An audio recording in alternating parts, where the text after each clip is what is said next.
सभी को आदाब, नमस्कार। हर साल की तरह इस साल भी 21 अक्टूबर को हम आप लोगों के साथ मिलते हैं। इसके अलावा हमारे DSP-DR हर डिस्ट्रिक्ट के अंदर नोडल अफसर होते हैं सवेरा स्कीम के तहत।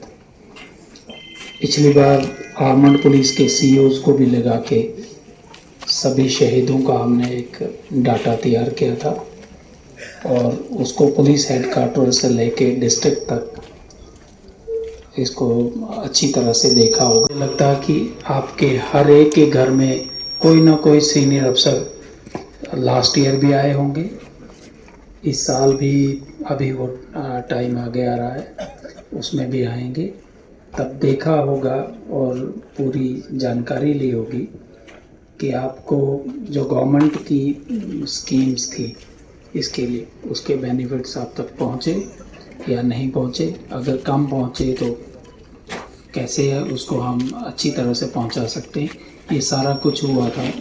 कमांडिंग अफसर था जम्मू में, तो बहुत से घरों में मैं भी गया था और आप लोगों की बात सुनी थी। आप लोगों का परेशानियाँ जो है वो हमें बखूबी मालूम है। एक घर का मेंबर चला जाए, किसी का बेटा है, किसी का शौहर है, किसी के फादर हैं, वो दुख को हम पूरी जम्मू कश्मीर पुलिस समझ सकती है और उस दुख के लिए हमेशा हम आपके साथ रहते हैं। लेकिन मैं एक चीज़ आपको बताना चाहूँ, इंसान की कमी कोई भी पूरी नहीं कर सकता है। जितनी भी बड़ी ऑर्गेनाइजेशंस हों वो कभी भी इंसान की कमी पूरी नहीं कर सकती हैं। फाइनेंशियल असिस्टेंस, ये सारी चीज़ें किसी की भी कमी पूरी नहीं कर सकती, ये हमें बखूबी मालूम है। और स्पेशली मैं काफ़ी देर से ऑपरेशंस में रहा हूँ और मैंने ये सारी चीज़ें सामने सामने होते देखी हैं।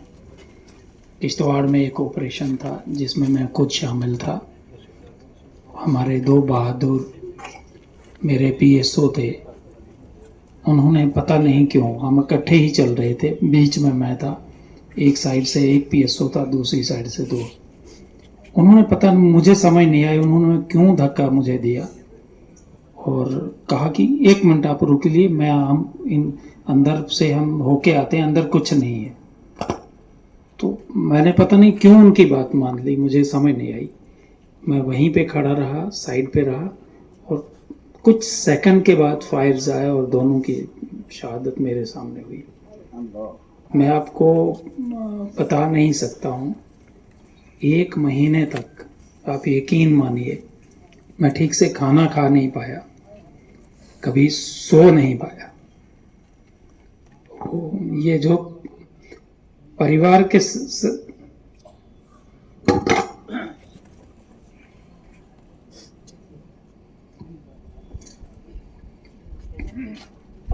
हमारे PS होते हैं, हमारे एक फैमिली का हिस्सा होते हैं और पूरी पुलिस हमारा फैमिली है। लेकिन एक तरीके से मैं आपको बोल दूं, ये बहुत गर्व की भी बात होती है। इस स्टेट को अगर इस क्राइसिस से बाहर निकालना है तो हमें ऐसे ही बहादुरों की ज़रूरत है। पहले भी काफ़ी जानेंगे ये, और हमारे बहादुर सैनिक, हमारे बहादुर शहीद लोग आगे निकले, उन्होंने हिस्सा लिया। अगर आज अमन है तो आप लोगों के परिवारों के कारण है। आप लोगों के जैसे परिवार कंट्री के अंदर कुर्बानियां दी हैं तो हम आज अमन की इस फजा में बैठे हुए हैं। ये बहादुरी के ही कारण है। इसलिए मैं आप लोगों को ये कहना चाहता हूँ कि आप हमारे लिए बहुत इम्पोर्टेंट लोग हैं। आपकी कुर्बानियों के कारण यहाँ पे अमन आया, शांति आई है। अभी भी मुझे नहीं पता आने वाले टाइम में कितनी कुर्बानियाँ जाएंगी, तब जाके अमन और शांति पूरी तरह से यहाँ पे बहाल होगा। हम लोग इसी काम के लिए आए हैं। कोई इस सेवा को ठीक से समझ पाए या ना समझ पाए, लेकिन जान की कुर्बानी अपनी लाइन ऑफ ड्यूटी देना ये सबसे बड़ी बहादुरी, सबसे बड़ी देश सेवा है। और हम लोग उसी आदर, उसी सम्मान से आप लोगों को देखते हैं। हम चाहते हैं कि ये सारी पुलिस आपका परिवार है, हम सभी आपके परिवार का हिस्सा हैं। अगर आपका बेटा या भाई या पापा नहीं है तो 1 लाख की पुलिस आपके भाई, आपके बेटे, आपके परिवार का हिस्सा है। इसको हम एक्सटेंडेड परिवार कहते हैं और इस परिवार के साथ आप लोग हमेशा जुड़े रहेंगे। आपकी समस्याओं को समझना वो हम जरूर कोशिश करते रहेंगे, लेकिन हिम्मत आपको भी करनी चाहिए।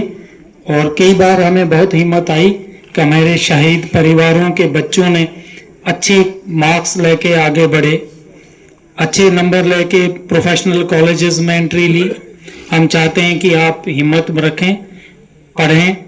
गवर्नमेंट की कई स्कीमें हैं, अगर बच्चे नहीं पढ़ पाते हैं तो हमारे पुलिस के पब्लिक स्कूल्स हैं, उनमें फ्री की एडमिशन रखी गई है और उनको कोई भी फीस नहीं देनी पड़ेगी, लोग आगे बढ़ेंगे।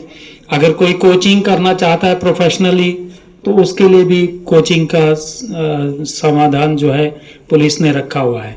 आप हमारे साथ हैं, हमें अपना हिस्सा हमेशा समझिए और मजबूती के साथ आगे बढ़िए। टाइम, पीछे के टाइम को ना सोच के आगे के टाइम को चढ़िए। आगे के बाकी परिवार सुखी रहे और शांति के साथ आप आगे बढ़ें। Thank you.